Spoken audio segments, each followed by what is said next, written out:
മയക്കുമരുന്ന് ലഹരിക്കെതിരെ പ്രഥമ ആലോചനാ യോഗം നടത്തി കയ്പമംഗലം പഞ്ചായത്ത്. ലഹരിവിരുദ്ധ ജനകീയ ക്യാമ്പയിനിന്റെ ഭാഗമായുള്ള യോഗം ഇ.ടി. Tyson MLA. ഉദ്ഘാടനം ചെയ്തു. പഞ്ചായത്ത് തലത്തിൽ ബോധവൽക്കരണ ക്ലാസുകൾ നടത്തൽ, ലഹരിക്ക് അടിമപ്പെട്ടവരെ കണ്ടെത്തി കൗൺസിലിംഗ് നൽകൽ, കലാപ്രവർത്തനങ്ങൾ, കായിക പ്രവർത്തനങ്ങൾ, പ്രചാരണ പരിപാടികൾ നടത്തൽ തുടങ്ങി 7 സബ് കമ്മിറ്റികൾ രൂപീകരിച്ചു. ശക്തമായ ക്യാമ്പയിൻ ഇതോടൊപ്പം ആരംഭിക്കും. ചടങ്ങിൽ ഗ്രാമപഞ്ചായത്ത് പ്രസിഡന്റ് ശോഭന രവി അധ്യക്ഷത വഹിച്ചു.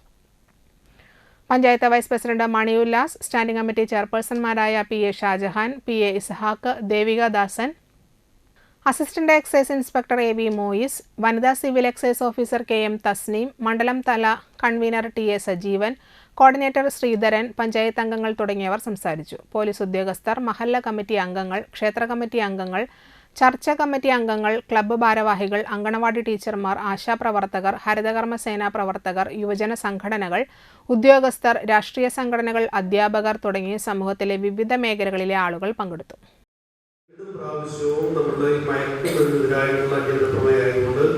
സർക്കാർ മറ്റു പരിപാടികളെല്ലാം സ്റ്റോപ്പ് ചെയ്യും.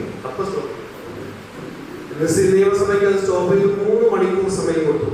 അടിയന്തര പ്രമേയം ചർച്ച ചെയ്യാനുള്ള സമയമായിരുന്നു എന്ന് പറഞ്ഞാൽ ഗവൺമെന്റിനും എല്ലാവർക്കും, ഗവൺമെന്റ് മാത്രമല്ല എല്ലാവർക്കുമുള്ള ശ്രദ്ധയാണ് പ്രമേയം ആ കൊണ്ടുവന്നതിന് ചർച്ചയ്ക്ക് എടുക്കുക എന്നുള്ള സമയം.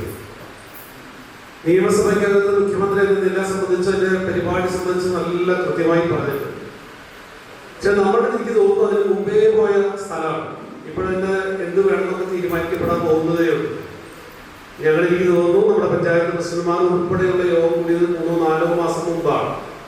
ഇങ്ങനെ വളർന്നു വരുന്നുണ്ട്, വളരെ വലിയ രീതിയിൽ വരുന്നത്. പലപ്പോഴും നല്ല അടുത്ത ബന്ധമുള്ള നമ്മുടെ അമ്മമാർ, ഒരമ്മ എനിക്ക് എന്നോട് വിളിച്ച് പറഞ്ഞിരിക്കും, സെൽവർക്ക് നമുക്ക് വലിയ ആഘാതം ഉണ്ടാകുന്ന രീതിയിലാണ്